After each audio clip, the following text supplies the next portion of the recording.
we want them, we want to revive a balanced religious life in our family.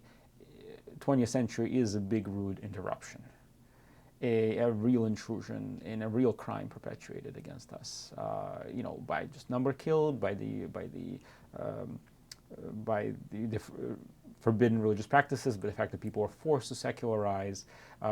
It's also the temptations of the 20th century, where freedom was allowed, that people abandoned their ways. And I think the wisdom is somewhere in the middle. That, and of course, I'm speaking personally, that I do not judge anybody who's atheistic, who doesn't see religion in their lives. But from at least my personality, my wife's, what we think is a healthy part of one's identity, a certain amount of religion is healthy.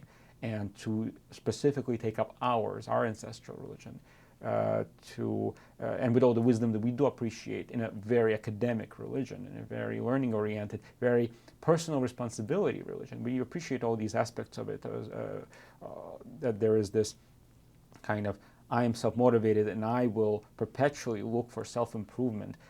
All these, what I'm describing really are not religious values. These are just general values that I have come to admire, and lo and behold, I found that my ancestral religion seems to have some of that, bits and pieces. Maybe I need to look at it with a more progressive lens or what, but I can encapsulate it in the package of my ancestors' religion, so I would love it if it can continue as if 20th century didn't happen.